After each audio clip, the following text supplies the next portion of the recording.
سورہ اعراف میں اللہ نے سب سے پہلے انسان کی پیدائش کا واقعہ بیان کیا ہے کہ تم پیدا کیسے ہوئے. اس کو بھی آج کل جو یونیورسٹیوں میں پڑھے لکھے لوگ ہیں نا, یہ آدم علیہ السلام کی مٹی سے پیدائش, پھر اللہ نے حکم دیا فرشتوں کو کہ سجدہ کرو, ان تمام چیزوں کا انکار کرتے ہیں, کہتے ہیں یہ سائنس سے ثابت نہیں ہے. یہ دنیا کی سب سے بڑی بے وقوفی ہے کہ جو چیز سائنس کی فیلڈ نہیں ہے وہ بھی کس کے پہ ڈالی جائے, سائنس سے. ایک ایسے ہی آج مجھ سے کوئی پوچھ رہا تھا, مفتی صاحب یہ کرونا کی ویکسین کے بارے میں اسلام کیا کہتا ہے.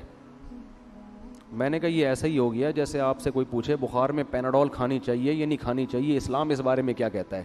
او بھائی یہ اسلام کی فیلڈ بولو. ہاں یہ ہوگی کہ حرام اجزاء ہیں تو حرام ہے, حلال اجزاء ہیں تو پھر کھانی چاہیے کہ نہیں, یہ اسلام نہیں کہے گا. یہ کون کہے گا, یہ ڈاکٹر صاحب کہیں گے. اسلام بھی یہی کہتے ہیں کہ ڈاکٹر سے پوچھو. تو ویکسین یہ مفتیوں کی فیلڈ نہیں ہے. ہاں ویکسین میں کوئی حرام عنصر شامل ہو تو مفتیوں کی فیلڈ ہے, لیکن حرام عنصر اگر نہیں ہے تو پھر کورونا کی ویکسین لگانی چاہیے یا نہیں لگانی چاہیے, یہ مفتیوں کی فیلڈ نہیں ہے, یہ کس کی فیلڈ ہے, ڈاکٹروں کی. اور اس میں جو اجزاء ہیں وہ حلال ہیں یا حرام, یہ ڈاکٹروں کی فیلڈ نہیں ہے, یہ کس کی فیلڈ ہے. ڈاکٹر تو یہ بتائیں گے یہ اجزاء ہیں, اب ان اجزاء پہ حلال کا فتویٰ لگانا ہے یا حرام کا, یہ کس کی فیلڈ ہے, مفتیوں کی. تو ہر چیز سائنس کی فیلڈ نہیں ہوتی. یہ فلاں سن میں یہ واقعہ ہوا تھا یا نہیں ہوا تھا, یہ سائنس کی فیلڈ نہیں ہے, یہ تاریخ دانوں کی فیلڈ ہے. کربلا میں حضرت حسین کا قتل ہوا تھا کہ نہیں ہوا تھا, یہ نیوٹن اور ڈاروین تھوڑی بتائے گا آپ کو, یہ تو مورخین بتائیں گے نا. بہت مشکل ہے. کیا ہو گیا یار, ایسے بیٹھے ہوئے ہیں جیسے ابھی بھی روزہ رکھا ہوا ہو رات کے ٹائم پہ. یہ تو مورخین تاریخ دان بتائیں گے.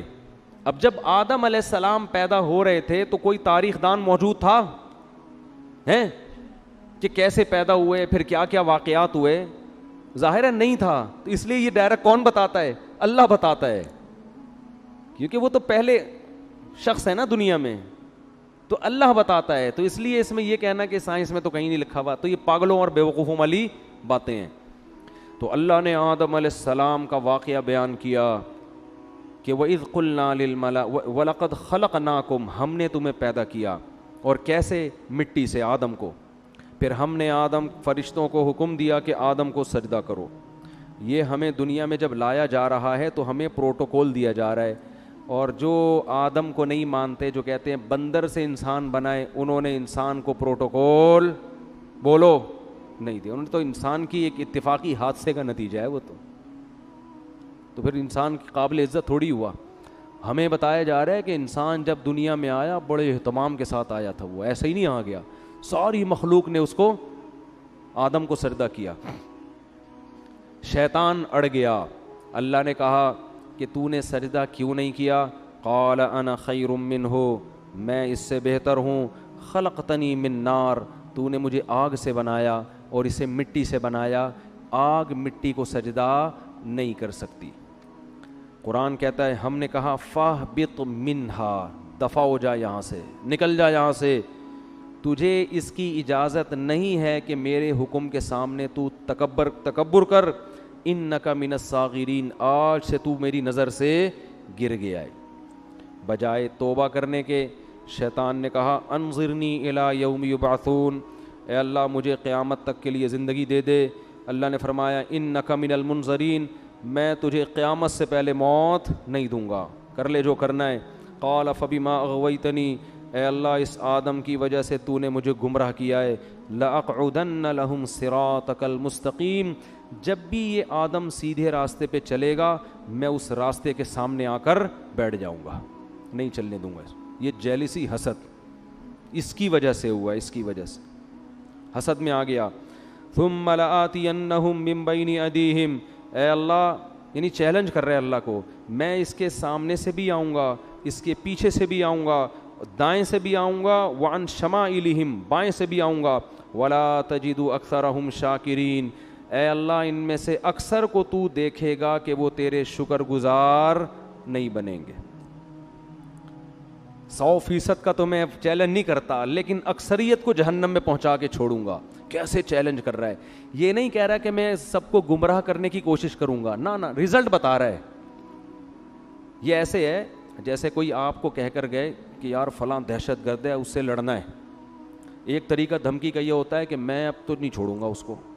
ایک طریقہ ہوتا ہے کہ آپ دیکھ لینا کل صبح اخبار میں اس کی رپورٹ آ جائے گی, یعنی خبر بتا رہے ہوتے ہیں نا کہ بس یہ سمجھو کہ یہ کام ہے بھائی, ہو گیا, بس سمجھو کہ یہ بس آپ نے مجھے کہہ دیا نا, کل صبح اخبار میں آ جائے گا وہ. یہ طریقہ ہوتا ہے بڑی دھمکی کا. تو شیطان یہ نہیں کہہ رہا کہ میں سب کو گمراہ کروں گا, شیطان کہہ رہے اللہ میں خبر پیش کر رہا ہوں, لا تجد اکثرہم شاکرین, اکثر لوگوں کو تو دیکھے گا کہ وہ شکر گزار نہیں ہے.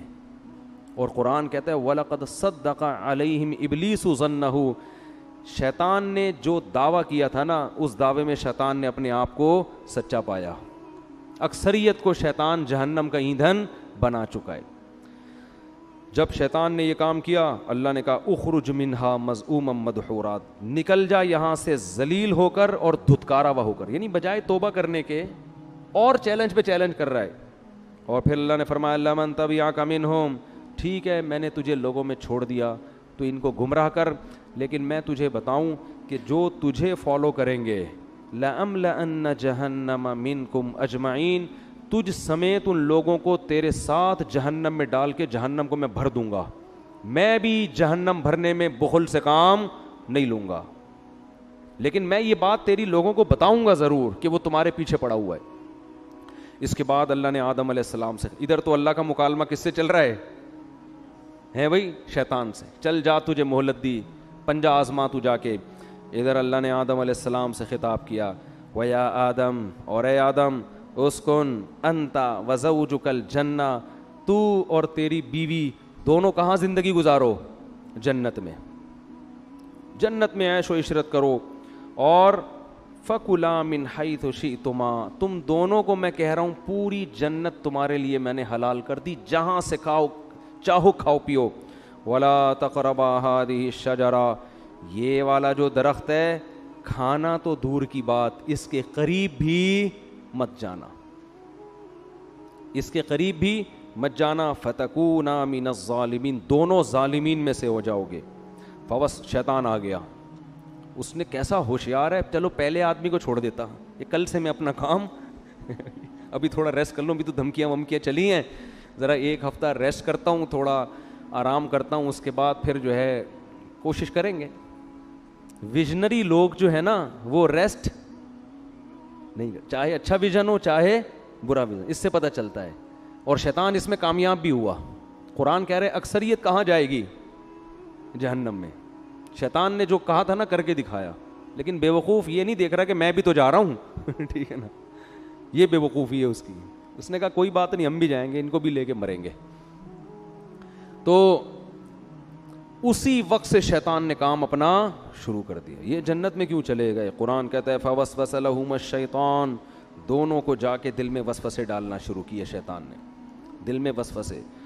لیبدیہما ما وقال ما نہاکما ربکما عن ہذہ الشجرہ, ان کے دل میں جا کے خیالات ڈالے کہ دیکھو پوری جنت میں ہر چیز کھانے کی اللہ نے اجازت دے دی ہے, یہی والے پہ پابندی لگائی ہے, اس کا مطلب اس میں کچھ ایسی خاص چیز ہے جو دوسروں میں نہیں ہے. یہ انسان کی نیچر ہے کہ جس چیز سے روکا جائے نا, آپ تجربہ کر کے دیکھ لیں, گھر میں نا ایک الماری رکھیں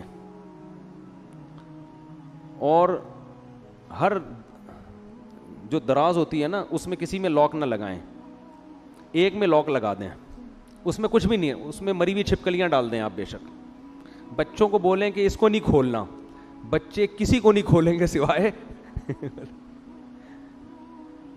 اسی کو کھولنے کی, ان کو ہوگا. وہ یہ شیطان وسوسے ڈالتا ہے, وہ نافرمانی کرواتا ہے. اب آدم علیہ الصلاۃ والسلام کے دل میں اور اماں حوا ان کی زوجہ, دونوں کے دل میں شیطان نے وسوسہ ڈالا اور کہنے لگا ما نہاکما ربکما عن ہذہ الشجرہ, دیکھو اس درخت میں کچھ تو ہے, اللہ چاہتا ہے کہ تمہیں جنت تو ملے لیکن وقتی عارضی, موت تو ہے نا, وہ تو یہاں بھی مرو گے تم. تو لگتا ہے کہ اس درخت میں ایک چیز ہے کہ یہ درخت کھاتے ہی ہمیشہ زندگی, موت, یہ ایسی ویکسین لگ جائے گی یہ کرونا سے حفاظت کی ویکسین ہے, اور کرونا نہیں بلکہ یہ موت سے حفاظت کی کیا ہے, ویکسین ہے. یہ کھاتے ہی موت پروف ہو جاؤ گے. اور دوسری بات فرشتے بن جاؤ گے جن کی ہزاروں سال عمریں ہوتی ہیں. تو یہ چکر ہے. قرآن کہتا ہے ایسے دل میں بار بار بار بار. اب پیغمبر جو ہے نا ان کے بارے میں پوری امت کا اجماع ہے ان سے صریح نافرمانی نہیں ہوتی. البتہ یہ ضرور ہے کہ ان سے اجتہادی غلطی ہو جاتی ہے. تو علماء کہتے ہیں کہ آدم علیہ السلام کے دل میں خیال آیا اور اماں ہوا کہ اللہ نے یہ والا درخت منع کیا ہے نا, تو یہی درخت وہاں بھی اگا ہوا ہے وہاں بھی اگا ہوا ہے, تو وہاں سے کھا لیتے ہیں, کیونکہ اللہ نے تو حاضی ہی کہا تھا یہ والا. حالانکہ اللہ کی مراد یہ تھی کہ یہ کا مطلب پوری جنت میں کہیں بھی یہ والا درخت نہیں کھانا. تو آدم علیہ السلام نے تعویل کر لی, اماں ہوا نے بھی, یہ والا کا ہے وہ والا تھوڑی کا ہے. اور شیطان وسوسے ڈال رہا ہے کہ کھا لو بھائی کھا لو بھائی. جا کے قرآن کہتا ہے فلما ذاق الشجرہ, کھانا تو دور کی بات, ابھی زبان پہ پھل کو رکھا اور چکھا ہی تھا, فوراً اللہ کی طرف سے پہلا عذاب کیا آیا, وطفقا بدت لہما سوآتہما, اللہ نے دونوں سے جنت کا لباس چھین لیا, دونوں برہنہ ہو گئے. وطفقا یخصفان علیہما من ورق الجنہ, اور شرم کی وجہ سے جلدی جلدی جنت کے درختوں کے پتوں کو اپنے اوپر ڈالنے لگے. دیکھو دونوں میاں بیوی تھے اور میاں بیوی کا آپس میں کوئی پردہ نہیں ہوتا. اس کے باوجود اس سے پتہ چلتا ہے کہ حیا کا تقاضا ہے کہ نارملی عام حالات میں میاں بیوی لباس کے اندر رہیں, ایک دوسرے کے سامنے اپنے سطر کو ظاہر مت کریں. اس سے آپ اندازہ لگاؤ کہ جو ہماری لبرل خواتین جو کسی کی بیوی بھی نہیں ہیں, غیر محرم مرد کے سامنے نارمل حالات میں نیم برہنہ لباس پہن کے گھومتی ہیں, قرآن کی نظر میں وہ کس قدر بے حیا ہیں. یعنی بیوی کو بھی کہا جا رہا ہے کہ نارمل حالات میں جب میاں بیوی کا کوئی ریلیشن نہ ہو اس وقت تو نارمل پراپر ڈریس میں ہونا چاہیے. حالانکہ میاں بیوی کا کوئی پردہ نہیں ہے, لیکن یہ حیا کا تقاضا ہے. اور وہ عورت جو کسی ایسے مرد کے سامنے اپنے جسم کو ظاہر کرتی ہے جو اس کا شوہر بھی نہیں ہے اور نارملی اس ڈریس میں گھومتی ہے, اسکرٹ پہن کے گھوم رہی ہیں, سلیو لیس کپڑے پہن کے گھوم رہی ہیں, اس کا مطلب یہ لوگ آدم علیہ السلام اور اماں ہوا کی نیچر پر نہیں ہیں, انہوں نے اپنی خاندانی پرمپرا کو چھوڑ دیا ہے. اصل تو ہمارا خاندان آدم اور ہوا والا ہے نا, یہ اپنے کلچر کو فالو نہیں کر رہے, یہ آدم اور ہوا کی نیچر پہ نہیں ہے, یہ فطرت پہ نہیں ہے یہ لوگ. تو فطرت اس کا تقاضا کرتی ہے کہ میاں بیوی بھی عام حالات میں نارمل حالت میں وہ ایک دوسرے کے سامنے اپنے جسم کو ظاہر کرتے ہوئے شرم محسوس کرتے ہیں. تو اب القرآن کہتا ہے فطفقا یخصفان علی وناداہما ربہما, فوراً رب نے ان دونوں کو پکارا, الم انہکما عن تلکما الشجرہ, کیا میں نے تم دونوں کو منع نہیں کیا تھا یہ درخت مت کھانا, وَأَقُلْ لَكُمَا إِنَّ الشَّيْطَانَ لَكُمَا عَدُوٌّ مُبِينٌ, کیا میں نے کہا نہیں تھا کہ شیطان تمہارا دشمن ہے. اس سے پتہ چلتا ہے کہ اللہ تعالیٰ یہ واقعہ آدم علیہ السلام کو بھی سنا چکے تھے کہ دیکھ آدم سب نے سجدہ کیا ہے, شیطان نے نہیں کیا, اور یہ تمہیں اور تمہاری بیوی کو گمراہ کرے گا. اب دیکھو ہوا کیا ہے, شیطان کو اللہ نے کہا تھا نا کہ سجدہ کیوں نہیں کیا, شیطان نے فوراً لاجک پیش کرنا شروع کر دی, میں بہتر اور یہ کیا ہے, یہ مجھ سے کمتر ہے. لیکن آدم علیہ السلام نے یہ کام نہیں کیا. آدم علیہ السلام نے یہ نہیں کہا کہ اللہ میں جنت میں آیا ہوں, تو نے یہ والا کہا تھا, میں نے وہ والا کھایا, یہ والا تھوڑی کھایا. جیسے بچے نہیں فوراً شروع کر دیتے ہیں, فوراً عذر پیش کرنا شروع کر دیتے ہیں, میں نے یہ والا تھوڑی, میں نے تو وہ والا کھایا ہے. اور دوسری بات یہ کہ ایک دفعہ کھا لیا نا, ابھی کھایا کہاں ہے, وہ تو چکھا ہی تھا ٹھیک ہے نا, کھایا کہاں ہے, ابھی تو زبان پہ رکھا تھا, کھانے دیا کہاں تو نے. دوسری بات یہ کہ اللہ جب تو نے پوری جنت میرے لیے حلال کر دی تو ایک درخت پہ پابندی لگانے کا کوئی فلسفہ میری سمجھ میں آتا ہے نہیں. ٹھیک ہے آئندہ میں احتیاط کروں گا, نہیں کھاؤں گا, لیکن یہ مائنڈ میں آنے والی بات ہے نہیں آ رہی بات. آج یہی ہو رہا ہے نا, شریعت عورت کو حکم دے رہی ہے پردہ کرو. خواتین کہتی ہیں ایکچولی پردے کی معاشرے میں ضرورت کیا ہے, مرد کی آنکھوں میں حیا ہونی چاہیے. یہ ان لوگوں کا کام ہے جن کے دلوں میں خدا کا خوف نہیں ہے, جیسے کہ شیطان کے دل میں نہیں تھا. اللہ نے حکم دیا, نبی نے حکم دیا داڑھی بڑھاؤ, رکھ لو بھائی داڑھی, نہیں رکھتے توبہ استغفار کرو, نہیں. ایکچولی وہ تو اس دور کا کلچر تھا, ایکچولی وہ تو یوں تھا, ایکچولی وہ تو یوں. اسلام کو داڑھی میں تھوڑی پورا اسلام رکھا ہوا ہے. اصل تو انسان کا کردار اچھا ہونا چاہیے, اخلاق اچھے ہونے چاہیے, دل نہ دکھاؤ. اور بھائی داڑھی رکھنا فرض ہے. اللہ نے موسیٰ علیہ السلام کو کوہ طور پہ بلا کے حکم دیا تھا کہ یہودیوں سے کہیں داڑیاں رکھیں, داڑھی مت کٹائیں. ہمارے نبی کی بخاری مسلم کی حدیث ہے, یہود و نصارہ کی مخالفت کرو, داڑھی بڑھاؤ. تمام پیغمبروں کی داڑیاں تھیں, تمام پیغمبروں کی. لیکن آپ دیکھ لو ہمارا لبرل طبقہ ایکچولی یوں ہے, اچھے دل میں ہو, داڑھی اندر ہونی چاہیے, اندر نہیں باہر بھی ہونی چاہیے داڑھی. اندر کا کوئی فائدہ نہیں ہے, باہر داڑھی پراپر ہونی چاہیے. نہیں رکھی جاتی توبہ استغفار کرو, اللہ سے مانگو, اللہ کے حکم کو تبدیل مت کرو. تو ہر چیز میں ایسا ہی ہو رہا ہے کہ پردے کے معاملے میں آپ دیکھ لو, اور دوسری شادی میں بھی یہی ہو رہا ہے. بات آ گئی ہے تو جلدی سے تھوڑی سی کر کے نکلتا ہوں آگے. بھائی 4 شادیوں کی اللہ نے مرد کو اجازت دی ہے کہ اگر وہ عدل کر سکتا ہے تو کرے. ایکچولی وہ اصل میں وہ تو اس دور میں جنگوں میں مرد اتنے شہید ہو جاتے تھے, ایکچولی اس دور میں آدمی میں کہاں. بھائی اللہ کا اجازت ہے تو اس کا مطلب اجازت ہے, کسی کا باپ بھی اس اجازت کو ختم نہیں کر سکتا. جاؤ ایسی کی تیسی, ہے تو ہے, اس میں کون سی شرمندگی کی بات ہے بھائی, اللہ نے اجازت دی ہے, دیٹس آل. عدل کرنا نہ کرنا اس کی ذمہ داری ہے نا جو کر رہا ہے, نہیں کرے گا تو اللہ پکڑے گا اس کو. ہر چیز میں اسلام نے حکم دیا جلدی شادی کرو بالغ ہوتے ہی. ایکچولی اس دور میں اتنے مسائل ہیں, ایکچولی بچہ نہ سمجھی, شادی کوئی گڑیوں کا, یہ باتیں ہو رہی ہوتی ہیں معاشرے. ابھی میرا وہ کلپ آیا ہے, لوگوں نے اس کو بھی ایک مزاحیہ اس میں لے گئے کہ اللہ کرے مفتی طارق مسعود صاحب وزیر اعظم بن جائیں. میں نے کہا نا میں وزیر اعظم بنا تو میں ڈنڈے سے مار کے شادیاں کراؤں گا. تو نیچے لوگوں نے کہا اللہ کرے جلدی سے میرے وزیر اعظم بننے کا انتظار مت کرو, ویسے ہی کر لو. سمجھ رہے ہو کہ نہیں سمجھ رہے؟ تو نہیں کرتے کوئی بات نہیں ہے, لیکن مانو تو نا. تو جو بھی اللہ کو, سود حرام ہے, خام میں اس پہ حلال کا لیبل مت لگاؤ سود پر. انشورنس جوا اور غرر ہے, یہ حرام ہے, چاہے انسانیت کو فائدہ ہی ہو رہا ہو. اللہ نے منع کر دیا بھائی, خمر میسر والمیسر والانصاب والازلام, یہ خرید و فروخت کا تجارت کا جائز طریقہ نہیں ہے. حج آپ کو زندگی میں ایک بار کرنا پڑے گا, حج کے پیسے کسی غریب کو کھلاؤ گے تو حج ادا نہیں ہوگا. قربانی سے ہوگی. لوگ کہتے ہیں قربانی کے پیسے سے کسی لڑکی کو جہیز دے دو, جہیز دینے سے جہیز کا ثواب مل جائے گا. قربانی جب حضرت اللہ نے ابراہیم علیہ السلام کو کہا تھا نا بچے کو ذبح کرو, تو ابراہیم علیہ السلام نے یہ نہیں کہا تھا کہ اللہ اس سے بہتر ہے کہ میں کسی بیوہ کی شادی کرا دوں. بھائی یہ کیسا حکم دے رہے بچے کو ذبح کرو. اے اللہ میں کسی غریب کو جہیز دلا دیتا ہوں, اے اللہ میں ایک ہسپتال کھول لیتا ہوں جس میں غریبوں کا فری علاج ہوگا. اگر ابراہیم علیہ السلام اللہ سے اس قسم کے اعتراضات کرتے نا تو خلیل اللہ نہ بنتے. یہ شیطان کا کام ہوتا ہے کہ میں کیوں کروں, یہ کچھ اور بول دے. اللہ اس وقت شیطان سے کہتے کہ چل تو سجدہ نہیں کرنا, نہیں کر, تو 1 کروڑ رکعت کی نیت باندھ لے. شیطان فوراً باندھ لیتا, فوراً کیا کرتا, بولو, باندھ لیتا. اللہ اس سے کہتے ٹھیک ہے تو غریب جنات کو کھانا کھلا.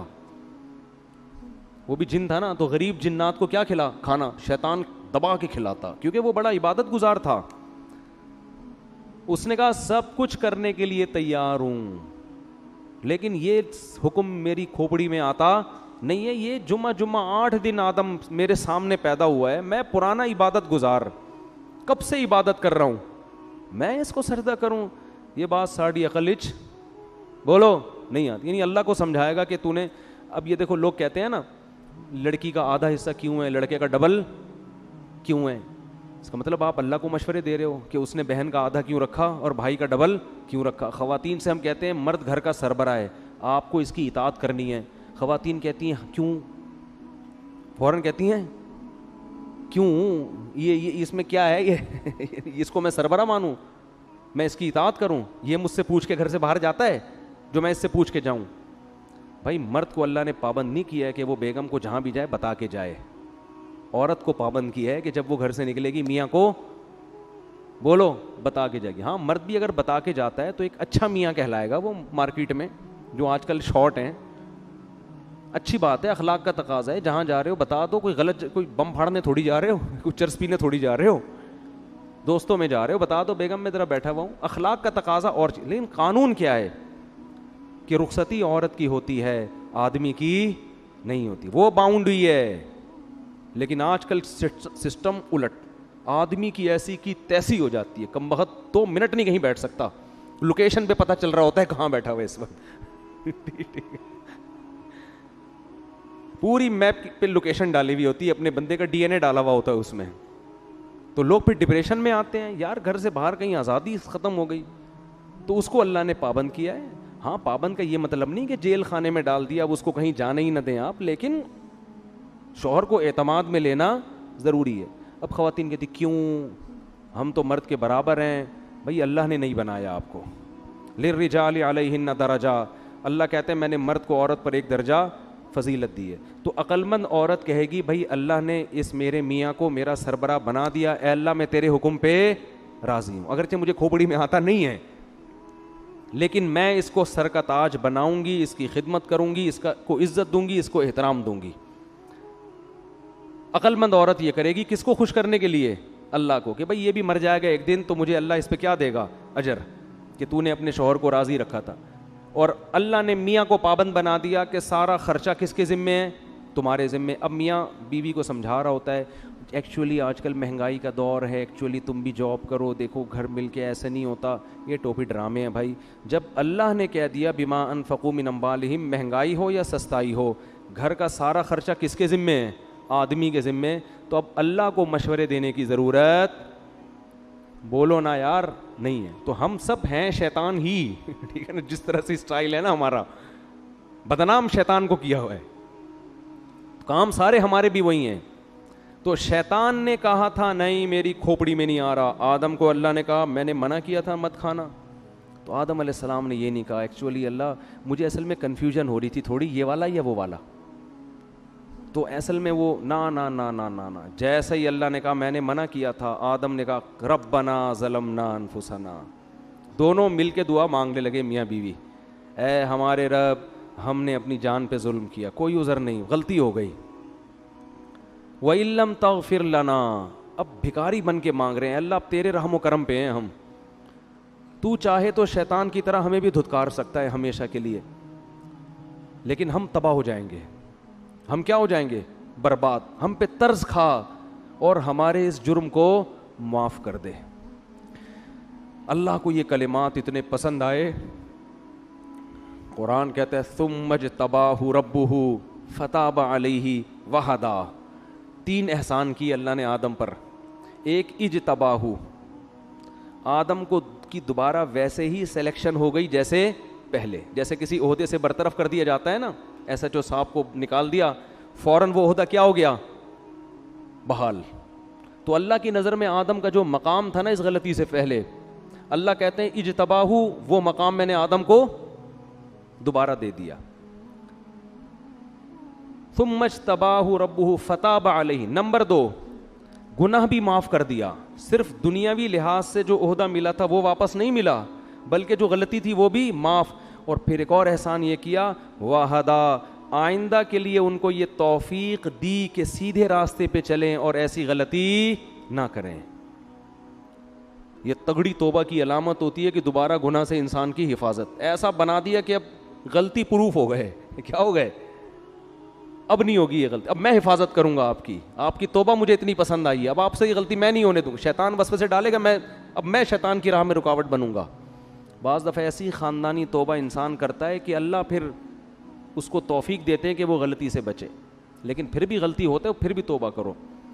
تو اس سے ہمیں پتہ چلتا ہے کہ بھائی ہم خطا کے پتلے ہیں, ہم سے ہو جائے گی تو ہم شیطان والے راستے پہ نہیں چلیں گے, توبہ کریں گے اللہ سے. جب اللہ نے آدم علیہ السلام کو یہ فرمایا تو اللہ نے فرمایا توبہ تو قبول ہے, لیکن اب آپ کو زمین پہ رہنا ہے. یہ تو ایک میں نے ریہرسل کروائی تھی, ٹھیک ہے نا, جنت دکھائی آپ کو کہ آپ کو اس کے لیے بنایا ہے, اور توبہ کی آپ نے, تو اب آپ اصل میں تو آپ کو دنیا کے لیے پیدا کیا ہے میں نے. اب آپ دنیا میں جاؤ گے اور آپ کی اولاد پیدا ہوگی, جو جنت میں مزے تھے وہ اب آپ کو نہیں ملیں گے, اور آپ جا کے یہ اعلان کر دیں اپنی آنے والی نسلوں میں کہ جو دوبارہ اس جنت میں جانا چاہتا ہے وہ اپنے آپ کو غلطیوں اور گناہوں سے بچا کے. اب یہ فری میں نہیں ملے گی, یہ محنت پہ ملے گی. ابھی تو میں نے آپ کو فری میں دے دی تھی, ٹھیک ہے نا, اب یہ جنت دوبارہ فری میں نہیں ملے گی. جزاء بما کانوا یعملون, جو عمل کرے گا اس کو ملے گی, اور جو عمل نہیں کرے گا وہ اس جنت سے محروم. پھر اللہ نے اس واقعہ سنانے کے بعد فرمایا یا بنی آدم لا یفتننکم الشیطان کما اخرج ابویکم من الجنہ. اے بنی آدم, اے انسانوں, دیکھو شیطان تمہیں اسی طرح ورغلا کے جنت سے محروم نہ کر دے جیسے اس نے تمہارے باپ آدم اور حوا کو نکلوایا جنت سے. سمجھ میں آ رہی ہے بات کہ نہیں آ رہی؟ اللہ ہمیں تنبیہ کر رہے ہیں کہ آدم کو تو جنت میں جاتے ہی پیچھے پڑ گیا تھا, تو تم بھی جب بالغ ہوتے ہو نا اور احکام کے مکلف ہوتے ہو, اسی وقت شیطان تمہارے پیچھے پڑ جاتا ہے. اور اللہ نے فرمایا انہ یراکم ہوا وقبیلہ من حیث لا ترونہم. شیطان اور اس کے شتونگڑے یہ تمہیں اس طرح سے دیکھ رہے ہیں کہ تم اس شیطان کو دیکھ نہیں سکتے, یہ تمہیں نظر نہیں آتا. اس میں اللہ نے جواب بھی دے دیا کہ ہو سکتا ہے یونیورسٹی کے کسی پروفیسر کو اعتراض ہو کہ وہ شیطان ہے کہاں, ہمیں تو نظر آ نہیں رہا. تو اللہ نے فرمایا کہ وہ تمہیں نظر نہیں آئے گا لیکن شیطان کو تم نظر آ رہے ہو. یہ ایک حقیقت ہے, ہر چیز سائنس ٹریس نہیں کر سکتی. شیطان مادی چیز نہیں ہے, اور سائنس کا جو ٹاپک ہے نا وہ مادی چیزوں پہ ہے. بہت سی اور اللہ نے ایسی مخلوق پیدا کی ہے جو ہمیں نظر نہیں آتی, وہ ہماری لیبارٹریوں میں ٹریس ہی نہیں ہو سکتی ہے. تو اللہ نے فرمایا انہ یراکم ہوا وقبیلہ, شیطان اور اس کے قبیلہ تمہیں جس طرح سے دیکھ رہا ہے تم اس کو بولو نہیں دیکھتے. اور اللہ نے آگے بس بھی آیت پڑھ کے اپنے بیان ختم کرتا ہوں. فرمایا انا جعلنا الشیاطین اولیاء للذین لا یؤمنون, ہم نے شیطان کو ان لوگوں کا دوست بنایا ہے جن کا آخرت پر ایمان کمزور ہوتا ہے. اگر جنت پر آخرت پر ایمان مضبوط ہو, اس کا استحضار ہو, تو شیطان کا وار پھر آسان نہیں ہوتا. تو اس سے پتہ چلتا ہے کہ شیطان کے شر سے بچنے کے لیے یہ ضروری ہے کہ موت کا, قبر کا, آخرت کا استحضار کیا جائے, بار بار سوچا جائے کہ ایک دن آئے گا, ہمیں اللہ کے سامنے حساب دینا ہے. اور اسی سورہ اعراف میں اللہ نے فرمایا کہ جو لوگ آخرت کو بھول کے بیٹھے ہوئے ہیں نا, الیوم ننساہم کما نسوا لقاء یومہم ھذا, آج کے دن ہم ان کو ایسے ہی بھول جائیں گے جیسے یہ دنیا میں حساب کتاب کے دن کو بھول گئے تھے. پھینک دیں گے ہم ان کو آگ میں اور بھول جائیں گے ہم, کیونکہ انہوں نے دنیا میں حساب کتاب کو یہ بھول گئے تھے. تو اس سے پتہ چلتا ہے بھائی کہ ہمیں حساب و کتاب کے دن کو بار بار یاد رکھنا ہے. گھروں میں اس کا تذکرہ کیا کریں, دوستوں میں تذکرہ کیا کریں. بھائی ایک دن حساب و کتاب کا آنے والا ہے. پیغمبروں کو اللہ عدالت کے کٹہرے میں کھڑا کرے گا, ہم اور آپ کس کھیت کی مولی ہیں بھائی. تو بار بار جب اس کا استحضار ہوگا نا بھائی حساب کتاب, یہ آپ کو موٹیویٹ بھی کرے گا اور غموں سے نجات بھی دے گا. کسی نے آپ پہ ظلم کیا, پیسے لے کے بھاگ گیا, اب وہ میرے انگوٹھے جو وہ سبزی والے کے جو انگوٹھے میں لے کے بیٹھا ہوا تھا, مجھے تسلی کس سے ہوئی؟ بھائی ایک دن حساب و کتاب کا آنے والا, مل جائیں گے آخرت میں وہ سبزی والا, بولو ملے گا. میں بولوں گا بیٹا کہاں ہے, پیسے نکال. اب پیسے تو نہیں ہوں گے, اپنی نمازیں دے دے مجھے, ٹھیک ہے نا, میرے گناہ اپنے اوپر لاد لے. تو یہ حساب و کتاب, کوئی بھی کسی پہ ظلم کر رہا ہے, اللہ کہتے ہیں لا تحسبن اللہ غافلا عما یعمل الظالمون, ظالمین جو کچھ کر رہے ہیں اللہ کو اس سے غافل مت سمجھو. انما یؤخرہم لیوم تشخص فیہ الابصار, اللہ ایسے دن کے لیے مہلت دے رہا ہے جس میں آنکھیں کھلی کی کھلی رہ جائیں گی. تو ایگریمنٹ توڑنا طاقتور کے لیے بہت آسان. تو اللہ قرآن میں کیا فرماتے ہیں کہ لا تحسبن اللہ غافلا, فرعون نے کیا کچھ نہیں کیا تھا, تو اللہ فرماتے ہیں دنیا میں کہیں بھی کسی پہ ظلم ہو رہا ہے تو اللہ کو غافل مت سمجھو. پھر اے اللہ تو حساب لیتا کیوں نہیں ہے؟ اللہ فرماتے ہیں یوم تشخص یؤخرہم, ہم نے ایک ٹائم متعین کیا ہوا ہے. حلیم ہے اللہ, بردبار ہے, جلد باز نہیں ہے. فوراً اگر ہو تو پھر تو سارے انسان کے بچے بن جائیں. کیا خیال ہے بھائی؟ پھر آزمائش تھوڑی ہو, ادھر کوئی زنا کرے ادھر چھت گر جائے اس کے اوپر, تو فوراً لوگ زنا چھوڑ دیں. یار ادھر جرم کرو فوراً سزا ملتی ہے, نا نا نا, قرآن کہتا ہے سزا کے لیے ایک دن ہم نے متعین کیا ہوا ہے. اللہ تعالیٰ سے دعا ہے اللہ سمجھنے کی اور عمل کرنے کی توفیق عطا فرمائے. وما علینا